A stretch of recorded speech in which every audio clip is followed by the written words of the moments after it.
मी संजय तुकाराम पाटील बोरामणी पंचायत समिती ओबीसी मधून मी फॉर्म भरलो होतो आणि दादाचा कार्य सचिन दादाचं कार्य ह्या दक्षिण सोलापूर किंवा अक्कलकोट भागात जरा विचार केला त्यांच्या विकासापुढे कुठल्याच व्यक्ती असा भेटू शकत नाही असा व्यक्ती सचिन दादाच्या नावाने आहे। पण आमचा विषय होता आम्हाला एक उमेदवारी मिळेल अशी इच्छा होती दादाकडून। आम्ही दादा समर्थक आहे पहिल्यापासून, पक्ष हा नंतर दादा समर्थक म्हणून आपण राहायचा निर्णय केलेला आहे। मी राष्ट्रवादी तालुका अध्यक्ष असताना पदाचा राजीनामा देऊन फक्त सचिन दादा समर्थक म्हणून मी दादाकडे राहण्याचा निर्णय घेतलेला आहे। कारण विकास दादाकडे आहे, विकास दादाकडूनच होणार आहे, या सर्व निर्णयांना आम्ही दादाकडे राहिलेलं आहे। पण ऐन गोष्ट काय अडचणी आली दादाचं काय आम्हाला हे माहीत नाही, पण अडचणीमुळे दादा निर्णय घेतला, पण दादाचं कॉल आम्ही मान्य केलं आहे।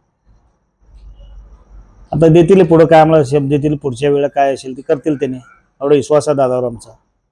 आणि ह्या येणाऱ्या जिल्हा परिषद आणि पंचायत समितीमध्ये दादाला आमचे बोरामणीचे भावी उमेदवार, पंचायत समितीचे गड्डू अण्णा पटणे व जिल्हा परिषदेचे भावी उमेदवार खंडाळे अण्णा यांना बहुमताने विजय करू आम्ही एवढं गावी देतो।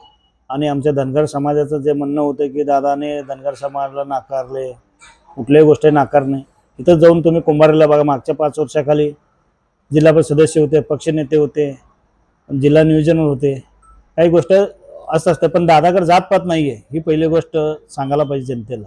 आज मी धनगर असल्यामुळे धनगरने दादा हे आमच्यासाठी देवच आहे, त्या हिशोबाने मी दादाला कुठल्याही प्रकारचं आम्ही हे केलं नाही। दादा आम्हाला टाळलं, आम्ही नाराज, ह्या गोष्टी बाजूला आहेत, पण एक मतानं दादाला धनगर समाज पूर्ण आमचे हे आता इथं 16 गावामध्ये जेवढे धनगर समाज एकजुटीने दादाला मतदान करायचा निर्णय आम्ही समाज बांधव सर्व घेतलेला आहे। पण एवढंच की दादाचं एक समाजावर आमचं लक्ष असावं ही नम्र विनंती आहे।